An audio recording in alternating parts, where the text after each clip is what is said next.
Friends, Jai Sri Ram, we are so lucky at Bharat Mark to have the head priest and Agama Sastra advisor of Tirupati Tirumala Devasthanam and Tirupati Temple, Dr. A.V. Ramana Dikshitulu with us. Thank you very much for joining us. And I was seeing one of your pictures on the profile, very young. Means I met you once before, and you told that you have been serving in the temple, going with your dad as a young boy into the temple for puja. I am so thrilled to learn about it, and friends, some of the very interesting information. This is the 37th generation, okay, of Dr. A.V. Ramana Dikshitulu, the head priest, is doing the seva and kainkaryam in Tirupati Devasthanam, which is called as Bhuloga Vaikuntham. Okay, and we are so lucky to have him here and ask questions and learn more about the temple. Thank you very much. And he is not a honorary doctor, friends. I will ask him about it. He is a scientist. So many times we come to the conclusion that if somebody is priest, they may not know the things, but we will ask more about it. Okay, but thank you very much for joining us. Welcome to Bharat Mark. Om Sri Venkateshaya Namaha. I'm so happy to meet you all on this media. I am Dr. Ramana Dikshitulu. I am a doctorate in molecular biology. My thesis mainly dealt with the regulation of enzyme systems in mammalian liver with reference to protein metabolism. And as you know, molecular biology is a very, very subject which is in very much demand even today. And I am in touch with my subject also. And my research background helped me a lot in understanding the intricacies of the Vaikhanasa Agam Shastra and the rituals, the procedures, and the inner meaning of our sacred texts also. I am very pleased to meet you all in this occasion. Thank you very much. And you are an artist too. Say us about it, because you are multi-versatile. Yes, I work with watercolors. I work with oils on canvas and pencil sketches, and I like photography, and I like gardening. As a botany student, I used to collect plants wherever I go, and I have a beautiful collection of plants in my Tirumala house and in my farm also. And I have a small dairy farm, about 10 cattle, 10 cattle cows are there with me. I take care of them, and whatever I feel like, I do. Wow, that is interesting. And I saw your beautiful garden. I was very fortunate to see it once, and thank you again. And I have some question before going into the subject. I have a initial question. Being a scientist, being an artist, being such a versatile man, how did you come? Means nobody told you don't go into a priest, because many time now. Okay, there are a couple of things I want to talk to you offset. That is, now we do free matrimonial services for our boys and girls. Okay, as a seva. And many time we find very difficult for finding the boys or the girls basically, for the who did the Veda Padasala, who went to Veda Padasala and who did Vedam. And what do you say to them? Means why this is happening? How did you come into this field? I will ask you about that also. The girls not liking people going to Veda Pathshala and learning Vedam, and then doing a Paurahityam or maybe a temple priest. It is a very unfortunate thing. They've got a very short sight. They don't value the Sanatan Dharma. These priests are maintaining the Sanatan Dharma and carrying it over to the next generation. And they are doing a very good service. And it is unfortunate the modern girls, they don't like them. But when coming to my subject, I am the priesthood is my commitment to my elders. because I am born into that family and being a member of a 37th generation, I am committed and I am the only son. And I have to take up my father's profession. And even from my childhood, I was brought up with that mindset only. I was trained that way by my father and grandfather. That has been that seed has been implanted into my brain that I should become a priest in the end. So science is my passion. Science is my interest in the subject. And because we have degree colleges and university in Tirupati itself, I need not go to any other town or city and stay in a hostel and complete my course. Living in Tirupati itself, from my home only, I used to go to the college and university and did my doctorate. I had a very good faculty in the university, and my subject was very new subject at that time, regulation of enzyme systems. And my research findings, even today, they are used by top scientists in many institutions like Massachusetts Institute of Technology, MIT, and in South Carolina University. I am proud of that, and I feel maybe Lord Venkateshwara wanted a scientist priest for a change. Instead of getting trained in Vaikansa Agama full length and going to the priesthood, and without a knowledge of the worldly affairs. That is the main weakness to the Sanatanis, the priests. But gaining a lot of knowledge and having a lot of followers in throughout the world for my research work, and I have published my research papers in American journals also, and very popular journals in India, like Indian Journal of Experimental Biology and American journal like Annals of Allergy. I have gained a lot of knowledge about the what is going on in the world and what is the position of Sanatan Dharma in the entire world, who are the supporters and who are the opposers of Sanatan Dharma, and how to go about it and how to fight to maintain Sanatan Dharma and to hand it over to the next generation. It's a big task, but whatever I am doing, my little work, definitely it will contribute to the maintenance of Sanatan Dharma in the world. Absolutely. Before taking forward, I have one question about you. That did you, after finishing the doctorate, did you go for any job or you came directly to the priesthood? Like, how was your mindset at that time? No, in 1975, I submitted my thesis, and at that time, all my from Venkateswara University, the dissertations were to be valued outside the country only. I had examiners from US only, all the three examiners, and one of them was the chairman. And they gave a very good report on my thesis. And in 77, I got my award of PhD from Venkateswara University. But in the meantime, 1974 itself, I had to enter the temple services because my father passed away. I had to enter the temple services, and I did what we call Raksha Bandhanam. I think you can understand the Raksha Bandhanam, doing as the main priest doing the Brahmotsavam. So I did the Raksha Bandhanam for the Brahmotsavam in 74 September.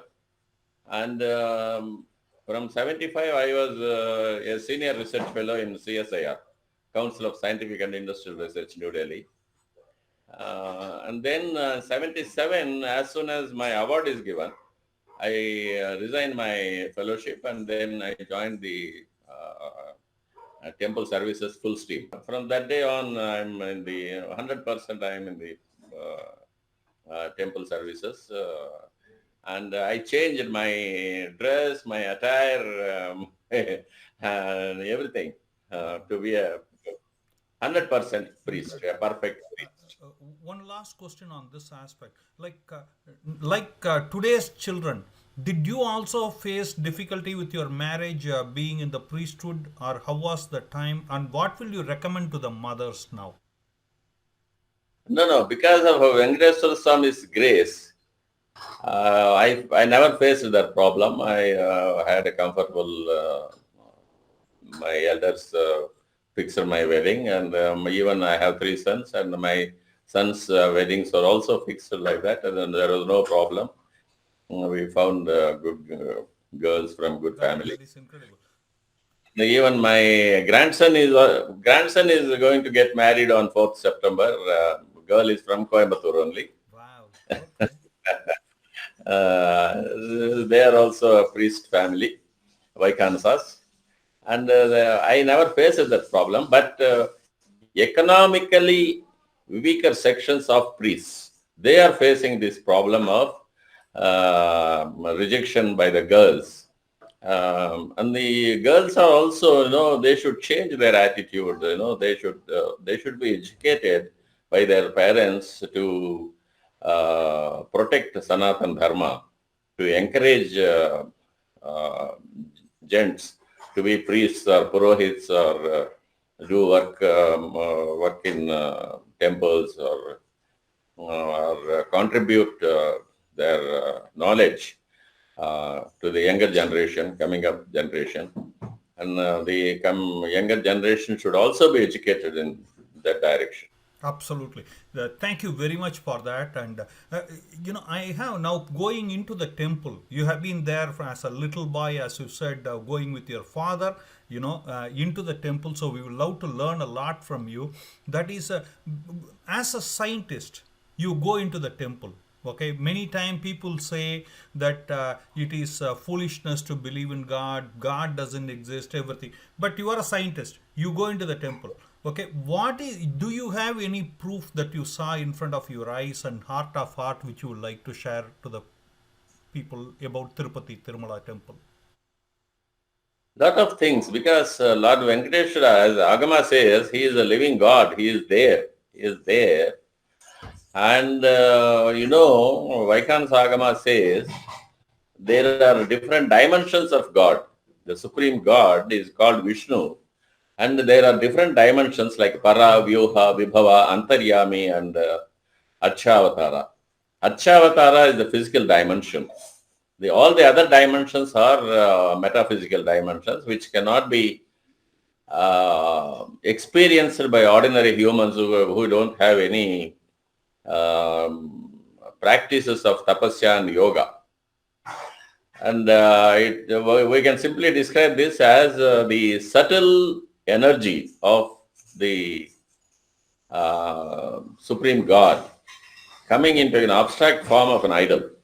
The idol was created by our sages, ancient sages, to make the lay people understand what God is and how God looks. So they brought God into a form which is the most familiar for the humans, like themselves.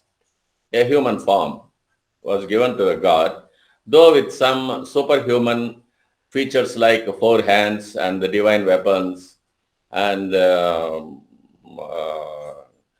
divine ornaments and so many yogis and spiritual people, they have experienced God in the temple, that I know. And I had also a lot of experiences of God being with me inside the temple. And though I don't have any permission to expose them to the ordinary people, because they may think... Not even one or two will you like to say for our benefit? No, I'm sorry to say I can't reveal all those things, because people may think I am exaggerating or I'm publicizing. That I don't want. I want to keep it with myself, and it is between me and the God. The temple itself is a very simple temple when compared to the temples in Rameshwaram, Madurai, Kanchivaram. All those temples are huge with very long corridors and beautiful sculptures and all those things. But Tirumala temple is a very small temple, very simple thing. It is just 2.5 acres. And out and out, the presence of God is felt in every corner of the temple. And Vaikhan's Agama says it is only Lord Venkateshwara on the hills and no other God. No Parivar Devatas, nothing. Even Varahaswamy temple, who is supposed to be the landlord of the Varaha Kshetra, he didn't have any Dvajastamba or any Prakaram or Brahmotsavam. It's all importance. The 100% importance is to be given to Lord Venkateshwara only, and he is the supreme Lord there. He dictates everything. And with some yogic practice and spiritual practice, you can feel that even your thoughts are controlled by God when you are inside the temple.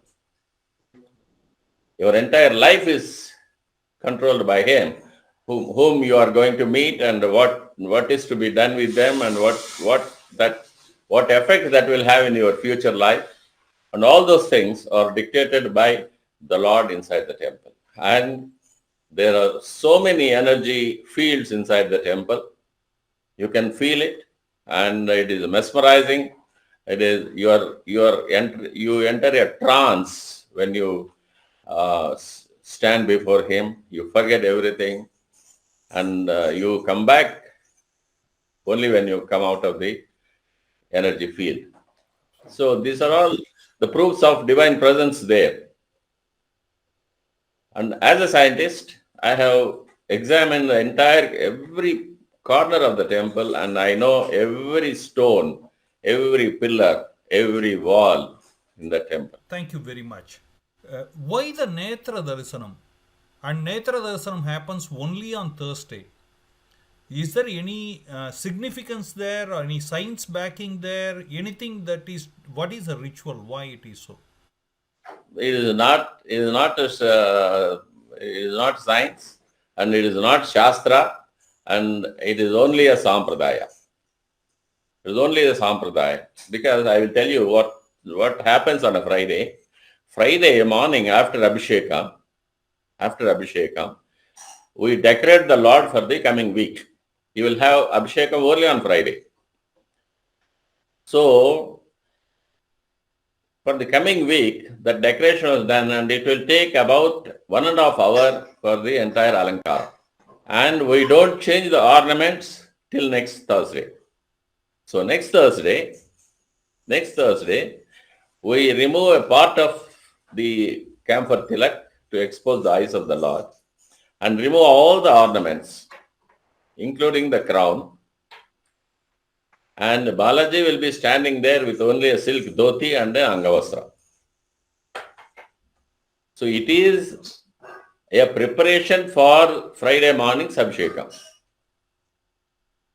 That's all. There is no significance, no science, and no Sastra, Agam Sastra for that. It is a Sampradayam. It is a Sampradayam.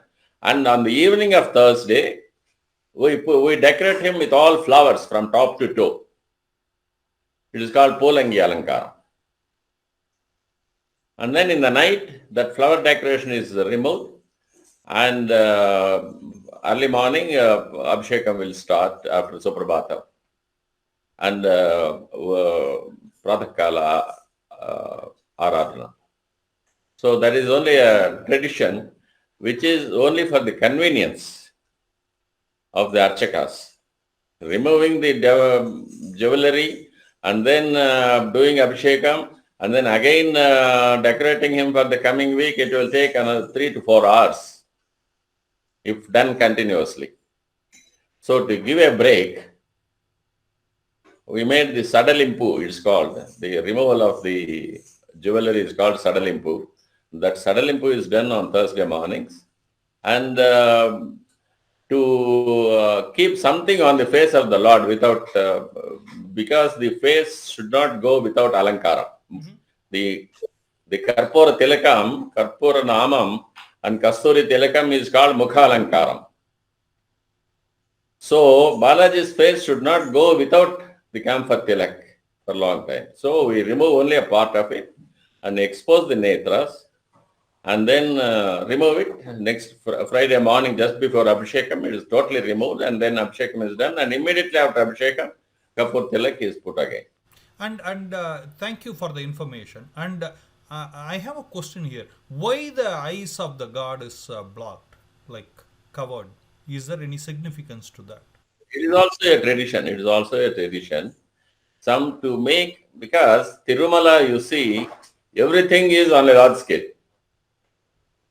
Tirumala, everything except the temple, everything is on a large scale. God is a large scale, 9.5 feet tall, and it is Swayam Vyakta Swarupa. With lot of energy and lot of power, you fell flat when you go before him, you stand before him. You are totally mesmerized. And the prasadams, see the laddus, the Tirupati laddu is famous for its size, vada, and the Tirupa vada. So all these things are mega size. And Brahmotsavam is a mega festival. And the jewelry Balaji is having is mega scale. So everything is mega. So Tilakam is also mega. And even the Vastram he is wearing, it is 24 cubits, 24 Molam. Wow. 6 அடி நீளம், 6 அடி அகலம், 24 முழம் நீளம். 6 feet length, 6 feet width, that means height. 24 முழம் is 36 feet length. Right. Wow. And 6 feet wide. And the Angavastram is 12 cubits, 12 முழம். Wow. நீளம். 4 அடி அகலம். So everything is mega scale he is wearing. So the camphor tilak is also mega scale, but to keep something, to keep a mystery, to make it a mysterious thing, we cover the eyes of the Lord. And when I am decorating the kapur tilak, I leave the nostrils and then the corners of the eye. The corners of the eye is called kataksham. So that corners of the eye are left, and if you go there and stand where I stand, next to him on the right side, we can feel his gaze on us. Wow. To the corner of the eye. It is called kataksham. And that kataksham is known to bless you with everything in the world. Wow. Incredible. So that's why people get whatever they want, when they go and stand there and pray for, ask for something, they get whatever they ask for. So that is the secret of Thursdays. Wow. Thank you very much for that. We have been told lot of these puja items come from a very specific village next to like Tulsi and other puja items for the temple comes from a close by village something. Is that true or? No, that is all superstitions and that is all baseless rumors. We used to get earthen pots from a particular family on Tirumala itself. And we used to get bamboo baskets for the prasadams from a place called Medarmitta in Tirumala. The bamboo people, they used to live there. And we had Yadava families who raise the cows and then supply milk, curd, butter and ghee and everything. But there is no specific village entrusted with that job. And flowers, we have our own flower gardens. We get the flowers from our own gardens. So we have a huge department, garden department we have. About 200, 300 people work there.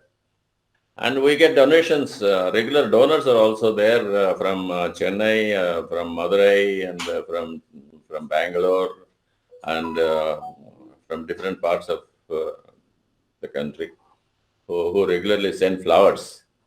And it is interesting to know that even RTC, Road Transport Corporation, transports the flower donations from different places free of cost without charging anything.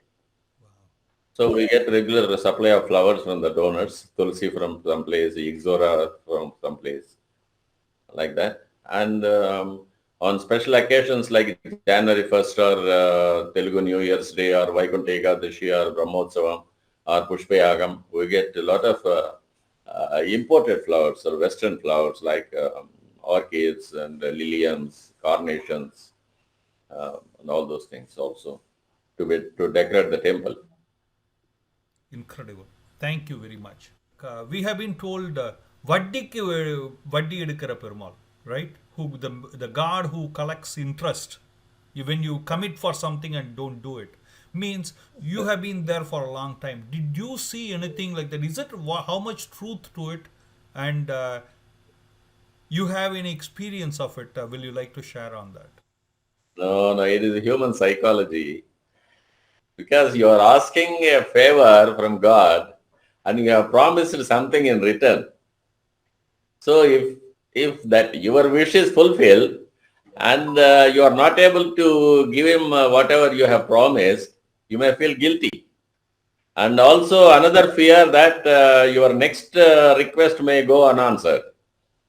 He may not grant you the next request also, no? That's why, so, because the conscience never agrees, so you put whatever you have promised into the hundi, along with a small penalty also. That's called interest. Wow.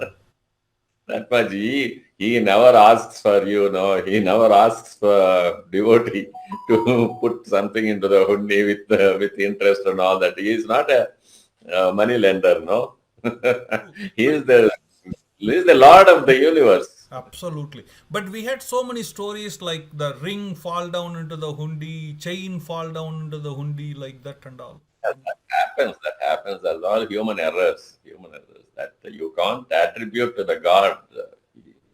As I said, he is Lord of the universe. He never cares about what. In Bhagavad Gita, what he says? In Bhagavad Gita, Lord Krishna says, I am not interested. Nobody is near to me, dear to me, and nobody is enemy to me. I give the results of their karma. Each person will get the result of his own karma.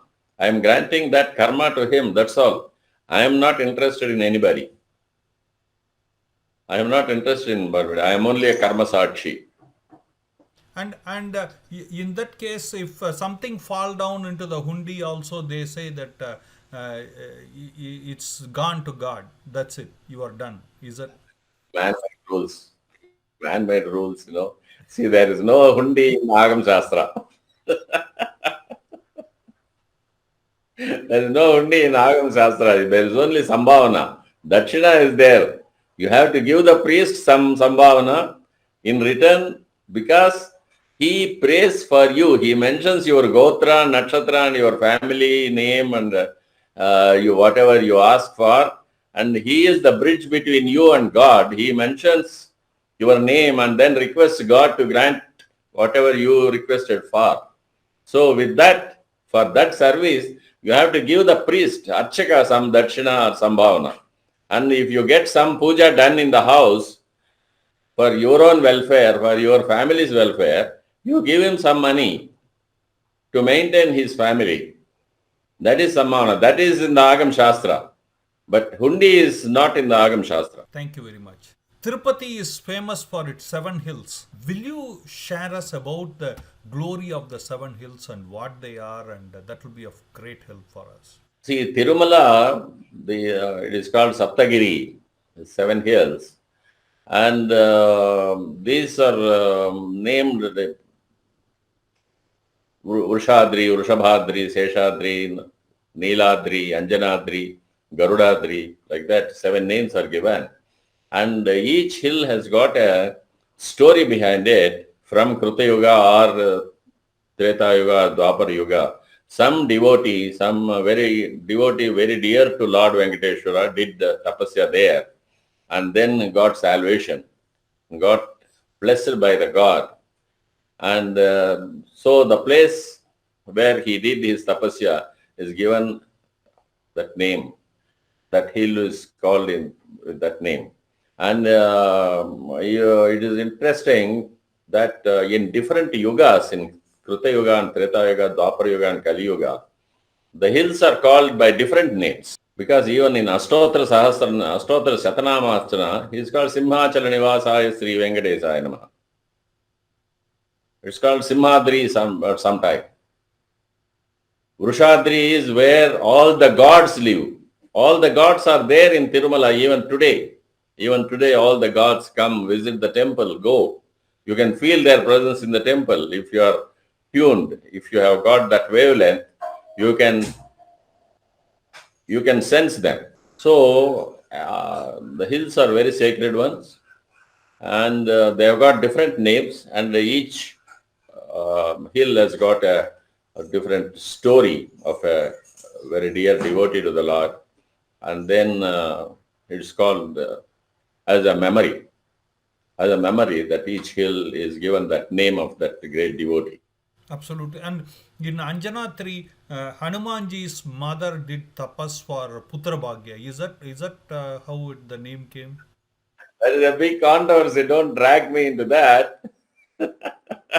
Maybe Anjana Devi might have did penance there, and her husband also called Kesari, a Vanara king. They did penance there, and when God appeared before them, they requested for a very powerful, devoted son, worthy son. So they were granted the child Hanuman. But the place of birth, we don't know. It is because it happened in the beginning of Treta Yuga. Because Hanuman is much older than Rama, born before Rama, and the beginning of Treta Yuga. And from Treta Yuga, it is, if we go by the whatever recorded calculations, it is about 7,000 years. Mahabharata is 5,000 years. Treta Yuga is 7,000. Rama was born around 7,000 years before, as per dating, scientific dating. And during these 7,000 years, there might have been a lot of demographic and geological changes in the topography of the earth. And maybe things have shifted, or maybe human, what you call, by habit or by through so many generations, it might have shifted this here or that, here or there. And we don't know where Kishkinda is, we don't know where Pampa is there. The modern names, we can't go by the modern names, Kishkinda or Pampa. And even Sri Lanka, we don't know. It was in the Kumarikhandam somewhere. So it is a big controversy. We can't go into that details unless we have solid evidence, scientific evidence and all that. Because the controversy you are talking about is actually Kishkinda is Hampi in Karnataka, where there is Anjanatri, where Hanuman Janmabhoomi they call, right? And anyway, thank you very much. We were talking about Yadavas being entrusted with certain job, and we heard the story that when Venkateshwara came, that he cursed one of the Gwalas who was taking care of the cow, who tried to hit the cow. And then it was said that when he was giving Saba Moksha, he was entrusted with the job of opening the temple. Is that still happening? Please clarify us. See, this Venkatachala Mahatyam is a story of Lakshmi becoming angry, coming to earth, and then Lord Venkateshwara, Lord Vishnu coming, and then marrying Padmavati and all those things. But it is Padmavati character is never seen in the Agama Shastra. There is only Sri Devi and Bhudevi. Padmavati is not a character. Even Vakula Devi is not a character in Agam Shastra. So it is a Puranic story. We respect the story, but Padmavati temple in Tirchanur also, Padmavati means Mahalakshmi only. Padmodbhavam, Padmamukhim, Padmanabha Priyam, Ramam, Padmamala, Dharam, Devim, Padminim, Padmagandhinim. So Mahalakshmi is Padmavati because she is born out of a lotus flower. And she sits on a lotus flower. She is Lakshmi only. So she is given a different name in that incarnation. She was born again from that lotus. So this story is not in Agam Shastra. And regarding Yadava also it is the same thing. But even today we have a Yadava family who brings the priest. He brings me from the Archaka Nilayam, Archaka residence, to the temple carrying a torch, lighted torch in his hand. He is called Sannadi Golla. Golla is Yadava in Telugu. So in the olden days, there used to be wild animals and bandits on the hills because of the deep forest. So to drive them away, he used to carry a lighted torch. And but nowadays, he carries the torch to make the people to go back without touching us, because we should go into the temple without touching anybody before we enter the sanctum sanctorum. So he takes us to the temple, and then he opens the Bangaru Vakili, the golden threshold temple doors. And then he enters the golden doors inside, and then takes us, and we go to the sanctum and touch the Lord and give Aarti, and then start the Suprabhatam proceedings. So that is the procedure even today. So the Yadava, the Sannadi Golla who comes with you, comes still and inside and have the darshan of the god, and then they go, or how does it work? Yes, he comes till that Ramalvar Meda. Because inside Ramalvar Meda, Bhoga Srinivas Murthy will be there in the Shaina Seva. So he should not come inside. He stops at Ramalvar Meda, and we go inside. We take Bhoga Srinivas Murthy from the bed and then put him in the Jivasthanam at the feet of the main deity. And then he comes and then he takes the bed and removes the cot and everything, and then goes out. And this Sannadi, that's how it happens. Okay. And this Sannadi Golla, when they come, they have the key of the door they are opening also, or they get it from you? No. There are two keys. One key will be with Archakas. We bring the keys from our house. And the other key will be there with the Jingars. So both the keys are brought near at Suprabhata. And then both the keys are opened by the Sannadi Golla. He opens the keys and pushes the door open. And then he enters inside with the lighted torch because it's dark inside. And then we go inside. Wow. This is and also Agama says after Ekant Seva, and in the gap between Ekant Seva and Suprabhata, Lord Brahma comes inside with all the gods, and then he performs the Aradhana to the god. It's called Brahma Aradhana. So when we close the doors of the temple after Ekant Seva, we keep water, Suddhodakam and everything in the Aradhana Patram. We wash the Aradhana Patram and fill it with fresh water and keep everything ready for the Brahma Aradhanam, and then we come out and lock the doors.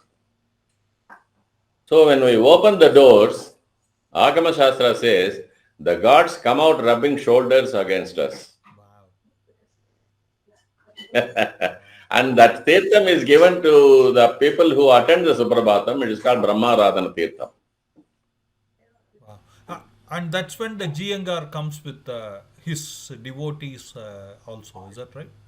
During the Suprabhatam? No, that is after the Prathakala Aradhanam, Prathakala Nivedanam, Shatmara will be there praising the Alvars. Then he enters with his disciples. Wow. Thank This you. is called Shatmara. You know, did you ever see that some of the administrators, even today, or in your dad's time, or in your grandfather's time, as you have been dealing with the temple from then on, have you ever seen trying to break the rules and regulations and getting punished in front of your eyes? It is a difficult question to answer because it is a dangerous question for me in this situation, because I should not comment on the administrators right now. And I leave it to their own conscience and their own karma. I uh, I can't comment on that. Even the older ones, like anything that before the EO system came in, the administrators, did they try to do anything? Now, before the present setup of administration, Mahants were managing the temple. Mahants were managing the temple. Everything was going well in that time. Okay. They were God fearing.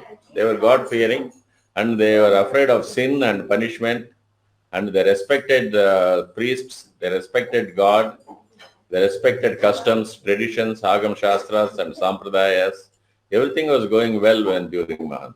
because they That much I can say. because they were devotees by themselves, and they were gurus and things like that, right? But I was told that one of the EO ordered this thing homam when there was no rain in Tirupati, for drought in Tirupati some time back, and the rain happened only in Tirumala. Is that a real situation? I'm asking you a lot of questions. I'm sorry. We love to learn it's a mysterious place for us.